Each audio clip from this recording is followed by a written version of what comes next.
So, Jerry, I know that one of the topics that you really want to talk about is staff meetings, which I found very interesting when you mentioned it.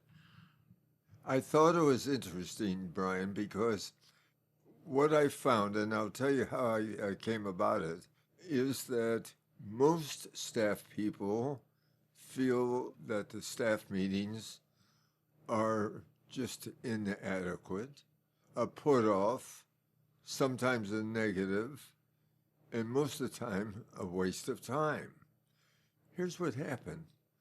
2 or 3 years ago, I'm at the Institute for Charitable Giving, leading one of the seminars, and for some reason, somehow, the question about staff meetings came up. And the person talked about how, what a perfect waste of time it was.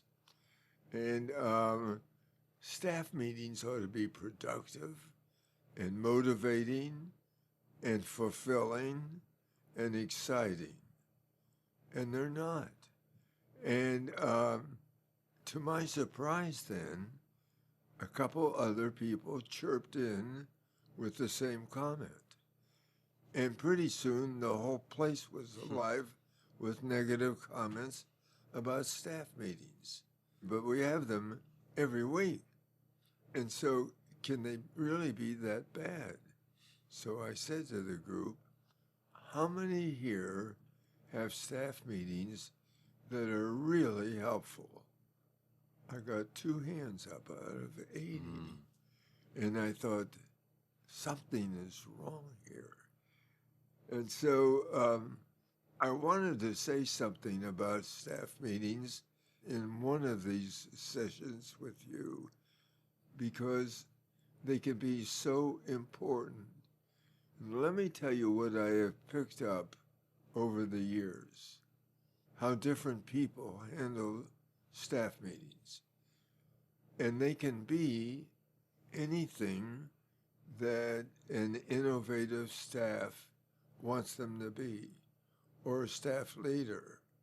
But they ought to pay attention because right now, and at every seminar, I ask the same question.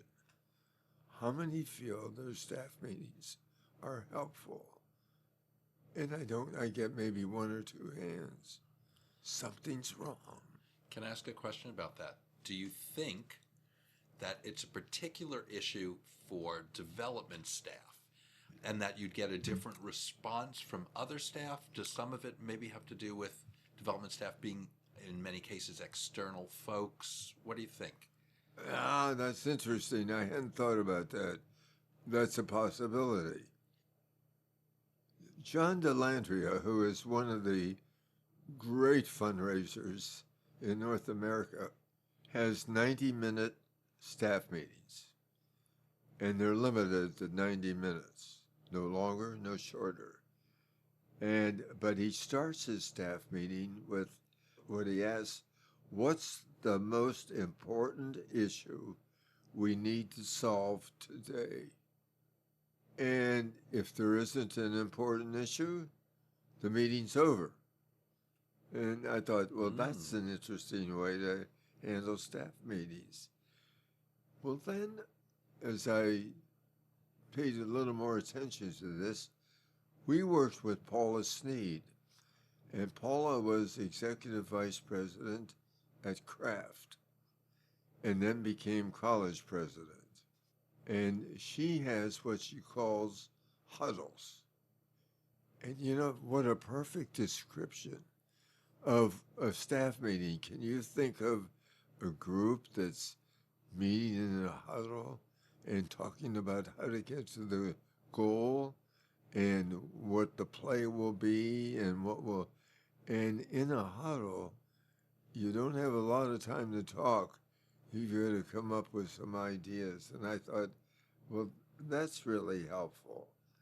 What we know is that staff meetings with smaller attendance are typically more effective than a larger staff meeting.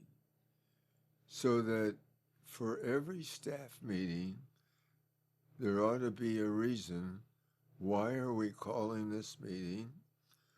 what are we trying to solve, who will be attending, and why are they attending, and what is their role. It's interesting, and I know we're going to talk about boards a lot during the course of our conversations, but there are a lot of parallels, of course, Oh, yeah, oh, between them sure, in terms of making these meetings worthwhile. sure.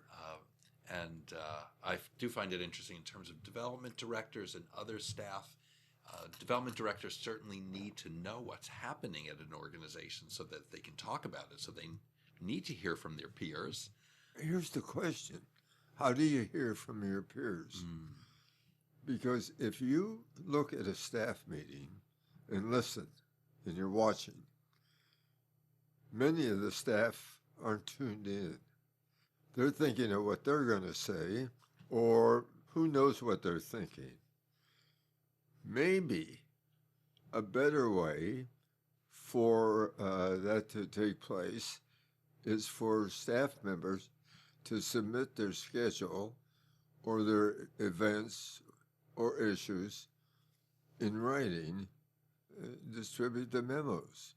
I had another experience with a staff where they had to submit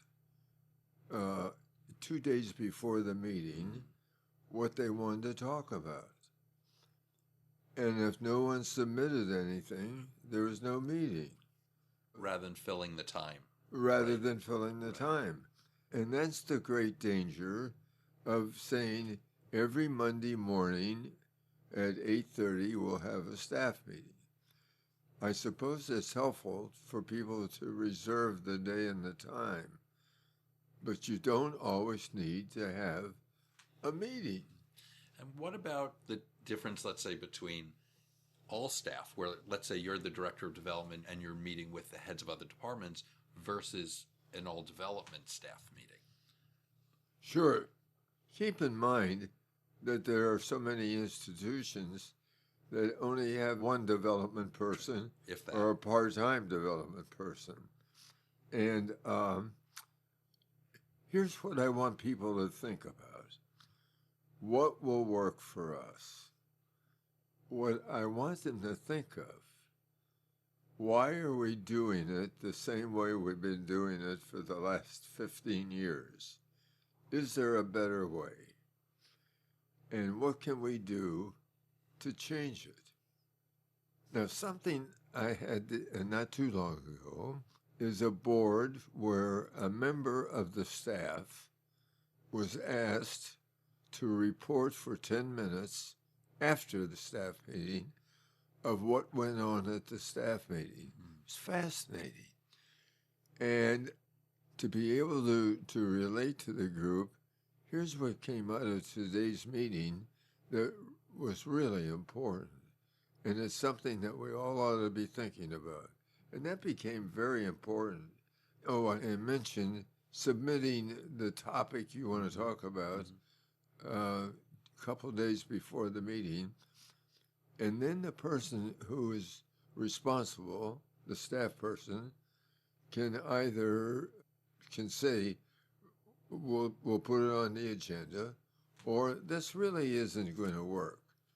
And so keep it in mind, but I don't think that's something for the whole staff to hear about. I also have bumped into staff meetings where there's a different staff member who chairs the meeting. So it's not always the same person. Because, as you can imagine, some people can be great fundraisers. Some people can be great managers. But not everybody is great at leading a staff meeting. For sure. And so I like the idea, and I've seen this done, to bring in an outside speaker. And you do this too, Brian. For every board, we say, bring in a client to talk about what you do. Mm-hmm. Because otherwise the staff is only talking about raising money, or this special event is coming up in 2 weeks. And it's not about the people that you lose sight of the people that you actually serve. Yes. So there are a lot of parallels between the staff meetings and the board meetings and what we're trying to accomplish. Oh, yeah. Oh, I had an interesting thing. I must tell you about it. We're doing a board retreat in Los Angeles for a medical center. And it was, the retreat was being held at one of the very large hotels in Los Angeles. And at the break, I came out of the men's room. I couldn't remember where we were meeting. So there's a woman in the hall with a mop cleaning the floor.